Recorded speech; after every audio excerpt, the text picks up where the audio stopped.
It's the International Soccer Preview. We are Soccer Files Canada. Welcome to Series 25, looking at the players of Euro 2024. This episode is looking at the players of Turkey. Here we go! Hello and welcome to the International Soccer Preview by Soccer Files Canada.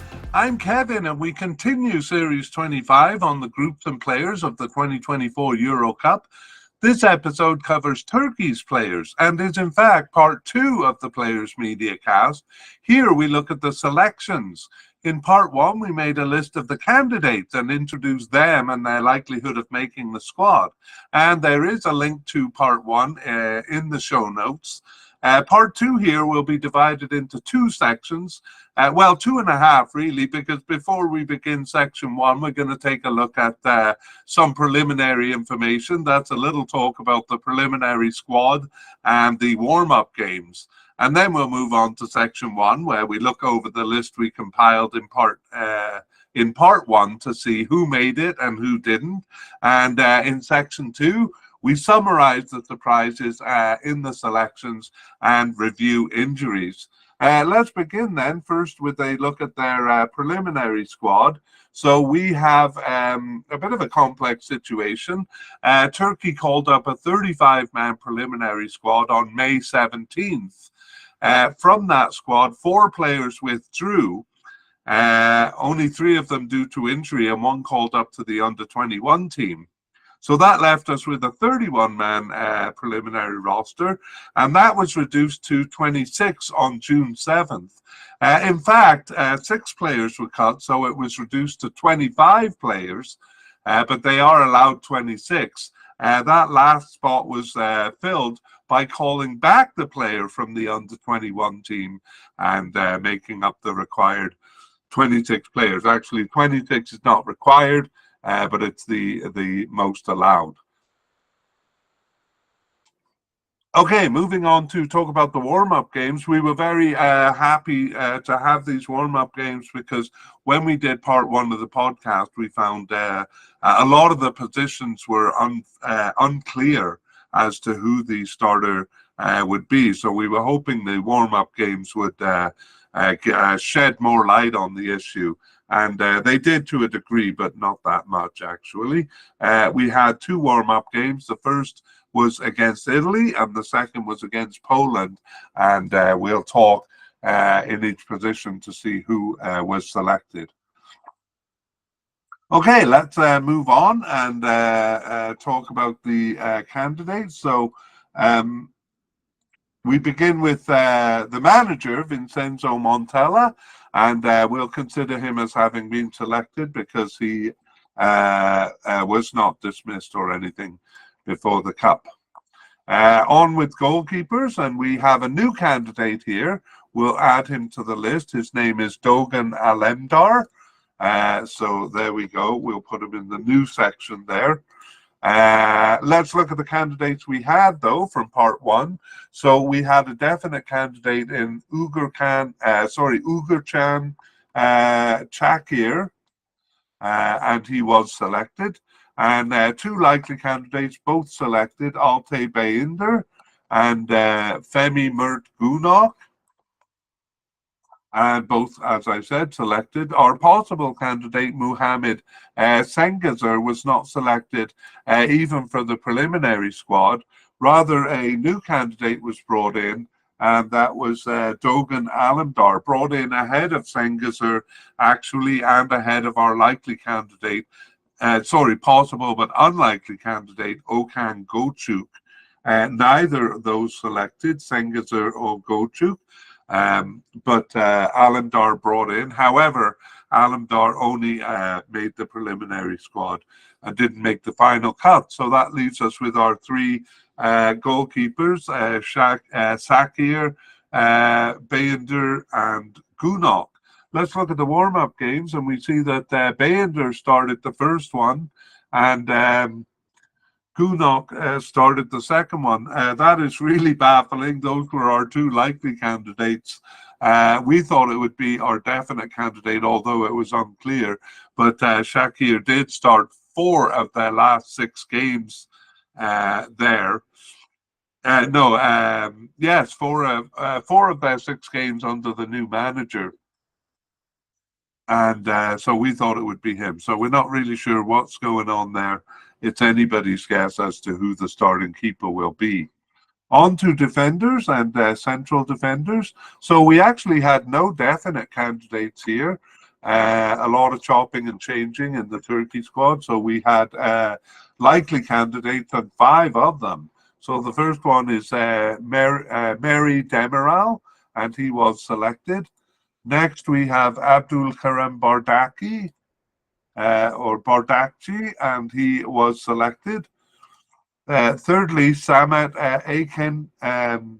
Akadin was selected. Ozan Kabak, our 4th candidate, was selected for the preliminary squad, but not selected for the final squad. Injury playing a role there, and we'll talk about that in section 2.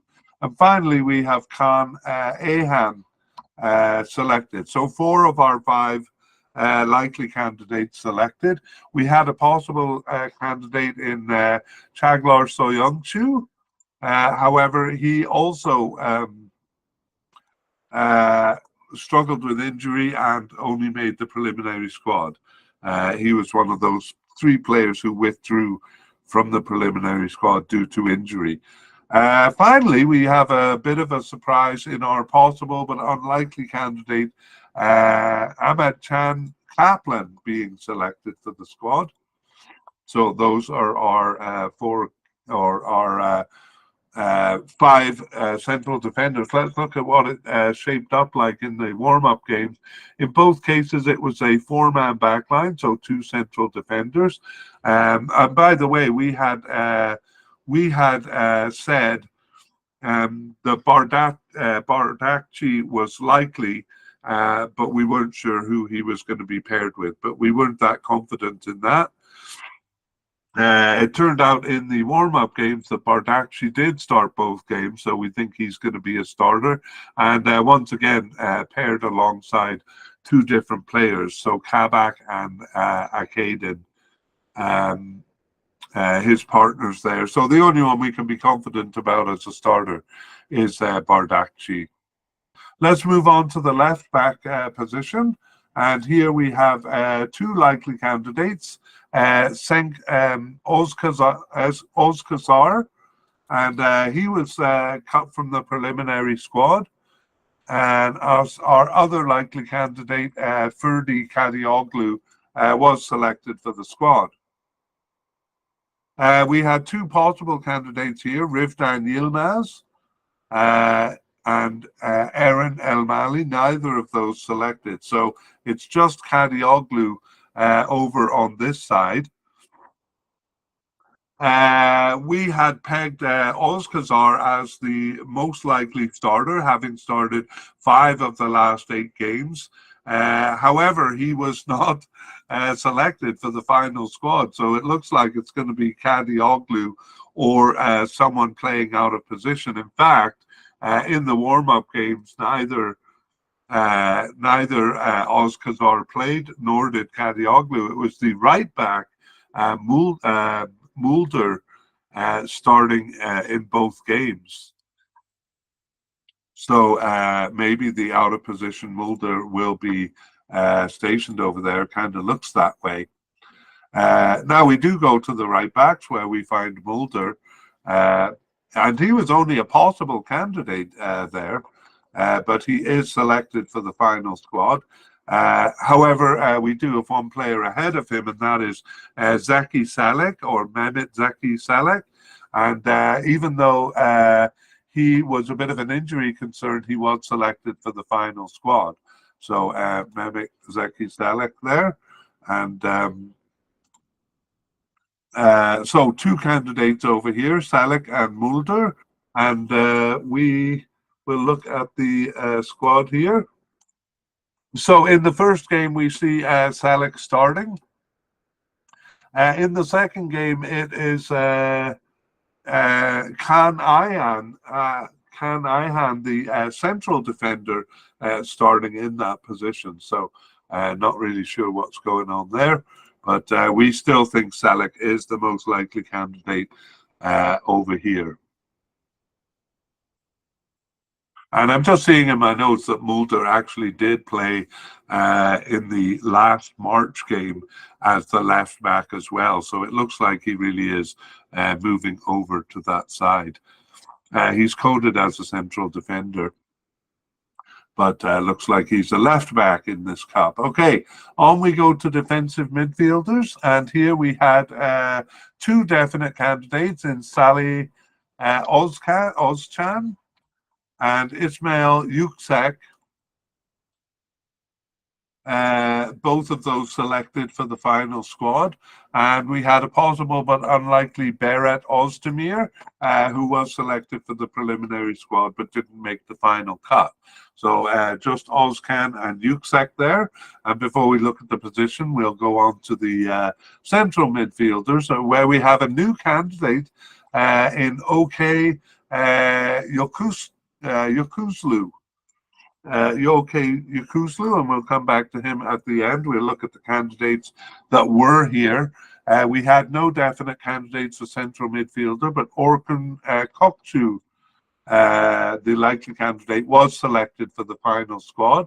The possible candidate, Berkan Kutlu, not selected, and neither was the possible but unlikely Salih Ukan. So not a lot of candidates here, not a surprise that they brought in a new candidate. And now we can look at what the midfield looked like in the friendly. So in both games, well, throughout the period beginning in 2023, we saw that Hakan Çalhanoğlu was coming back to play in a more defensive role, and that's what happened here. He started both games.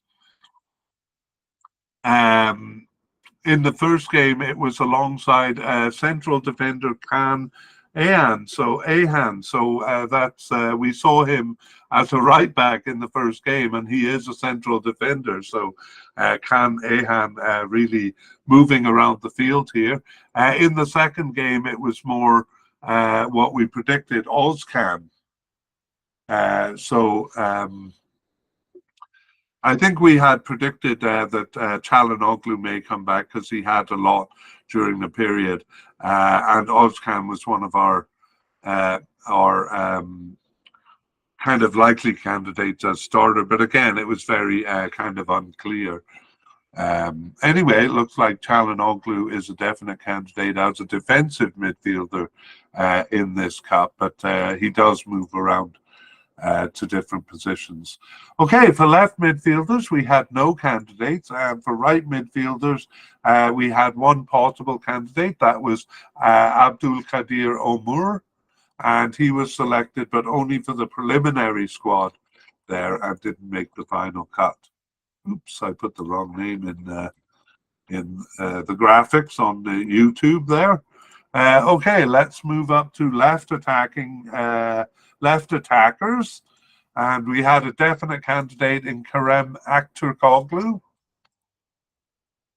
and he was selected, and a likely candidate in Kenan Yildiz, coded as a forward but moved over here because that's where he played the most, and Cenk Tosun, a possible candidate only, but selected for the final squad also. So three players over here, and we'll look at the games. In the first game, it was Kenan Yildiz getting the start, and in the second game, Aktürkoğlu, he is the one that we thought was the main player. However, Yildiz had started it twice toward the end of the period we looked at, so we thought he may be challenging for the position, and really the warm-ups shed no light on that. It could be either Aktürkoğlu or Yildiz. Okay, right attackers, we have Irfan Kahveci, and he is a definite candidate, and he was selected. And we had three, make that four possible candidates. The first one, Sensik Under, was not selected. The second, Yunus Akgün, was selected. Third one was Yusuf Sari. He was not selected either. And the fourth one, Oghuz Aydin, was selected for the preliminary squad but didn't make the final cut. So amongst our four candidates here, only Yunus Akgün made it. I got to say I'm a little surprised that Sensik Under was not selected, but people more familiar with the Turkish league may know better. We actually had Kvetchi as the likely starter here. He had started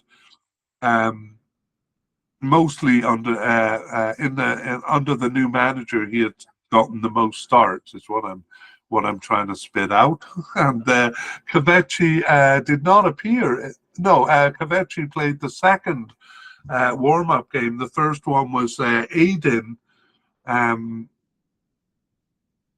The player who was cut from the preliminary squad. So looks like they were giving him one last try there in the first warm-up game, and then Kvetchi came into the role in the second one.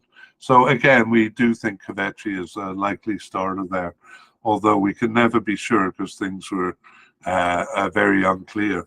All right, on to central attackers, and here's where we actually have captain Hakan Çalhanoğlu.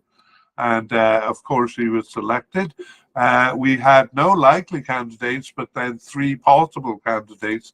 The first one, Arda Güler, was selected. The second, Yusuf Yaziki, also selected. But the third one, Can Uzun, selected only for the preliminary squad and didn't make the final cut. We also had a possible but unlikely candidate in Emre Akbaba, and he was not selected even for the preliminary squad. So they do have central attackers because they played a 4-2-3-1 formation in both of their games. However, it was not Çalhanoğlu because we saw he was playing back in central / defense as a central / defensive midfielder. In the first game, we had Yaziki as a central attacking midfielder. And in the second game, it's central midfielder Koksu stepping up to play the role there. So again, not really sure what's going to happen there. We have actually seen Koksu step up before. Okay, let's go to the forward line. And we don't have any secondary strikers, so we go straight to forwards, where we actually have a new candidate in Semih Kılıçsoy. We'll put him on the list, but talk about him later. Let's look at the candidates we had. So just one definite candidate here was Barış Alper Yilmaz. Not to be confused with Burak Yilmaz, who is now off the team. Barış Alper Yilmaz is a definite candidate and was selected. And then we only had one likely candidate, Enes Ünal, but he withdrew injured, one of those three players who withdrew from the preliminary squad injured, which is really a bit of a loss because they don't even have any candidates that we had as possible candidates. So that's probably why they brought a new player in. However, we do have a possible but unlikely candidate, Bertug Yildirim. And he did make the squad, a bit of a drama there, which we'll talk about in part 2, but he was the under-21 player who left the preliminary squad and then was brought back. And then we had a whole bunch of players who seemed to be off the squad, but none of them made it. So we're really just left with the two of the candidates we listed in part 1 and the new candidate, Semih Kılıçsoy, who did make the final squad. So we'll briefly introduce him. He's just 18 years old and had never appeared for the national team until the warm-up games, and then he started one of them, as we saw. Or did we see? Anyway, he did. He started the second game, and the first game was Barış Alper Yilmaz. So there. And Kılıçsoy plays for Besiktas in Turkey. So looks like a decent candidate, but that makes two very young forwards among the three here. And it'll be interesting to see what they do in the cup. Okay, that brings us to the end of our look at the players. So let's go to part or section 2, where we review surprises and injuries. We begin with any notable non-selections. Well, we do have a lot of players not selected due to injury, but we'll put them in the injury section. The only one that's fit is central defender Cenk Özkazar, the only kind of surprising player who wasn't cut due to injury. So we had him as a likely candidate, Özkazar, but he did not make it past the preliminary squad. Surprise inclusions, we have a couple. We have central defender Ahmetcan Kaplan. We had put him as an unlikely, possible but unlikely candidate with an injury besides hanging over him, but we'll talk about his injury soon. But he overcame both of those things and is selected. The other one is forward Burtag Yildirim, that's the under-21 player. We had him on the list as a possible but unlikely candidate, but he was selected for the squad. And then new players we hadn't looked at in part 1. The first one is OK Yokuslu. So we didn't introduce him. We'll do that quickly here. He's 30 years old and has 39 caps for the national team since 2015, and he plays for West Bromwich Albion in England, his second stint with them since 2022, and it was with Celta de Vigo before that. Yokuslu was part of the squad for the Euro 2020 and had been off the team for more than 2.5 years when he returned for the warm-up games here in June 2024. Didn't start either of those warm-up games, but was subbed in and was on the bench for the other. So OK Yokuslu, a central midfielder, not a new player, but brought back into the squad after an absence. The second one is the forward Kemi Kılıçsoy. And that's the forward, 18-year-old forward that was brought in. We introduced him. And then the other new player was Doğan Alemdar, the goalkeeper, who was newly brought in, but then didn't make it out of the preliminary squad, didn't make the final cut. Okay, let's go to injuries. Players recovered from injury, firstly. Zaki Salek, or Mehmet Zaki Salek. He was out with an unknown injury after June 4th, so after the warm-up game, and his injury tag read an unknown return date. So we're guessing he picked up something in the first warm-up match. He was actually subbed out of that at the 66th minute. He was listed as injured for the second warm-up match, but was selected and is no longer listed as injured. So whatever problem Zeki Selek had, it seems like he overcame it. Next we have Ahmetcan Kaplan, the player we introduced above as a bit of a surprise selection because he seemed unlikely. He was out with a groin strain since what seems to have happened after the end of the club season. But it didn't seem serious. His injury tag said he was expected back June 13th, so that would be in time for the first game. He didn't play in any of the warm-up games. The last one there was on June 10th. However, Kaplan is no longer listed as injured, so we're assuming he is recovered. He also made the final cut, so he wouldn't have done so if he was seriously injured. Okay, an injury doubt is Irfan Kaveci, and that's also recent.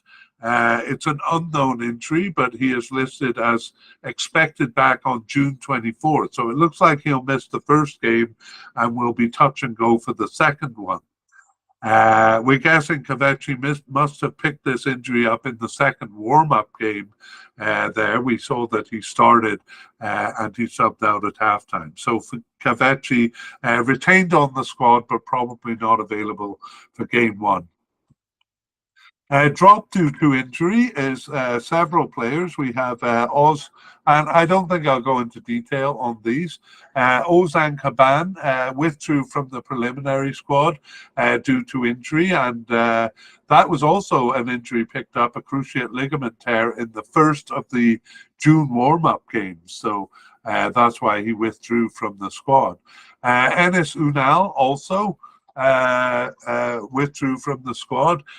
He was out with a broken toe after the end of the season and the start of the June warm-up games there. He had an unknown return date, so he also withdrew from the preliminary squad. It looks like they hoped that he would be okay, but didn't make it. So both of those players, Ozan Kabak and Enes Unal, we had considered likely selections, but they withdrew from the preliminary squad. Also withdrawing from the preliminary squad, but only at the, he was only a possible candidate, was Saglar Soyuncu. And yes, I won't go into detail. He withdrew from the preliminary squad, and that is it. He had been a possible candidate. All right, that is it for Turkey. So we hope this look at the players kind of helps you to enjoy Turkey that much more when you know who the players stepping onto the field are. And we hope you enjoy. I'm just keeping talking while I get the graphics settled here on the YouTube page. Okay, I'm there. We hope you enjoy the content. We would like to thank Mike Tripak, Make Sound Music, and Pixabay for the wonderful background music called Dance 90s accompanying this mediacast.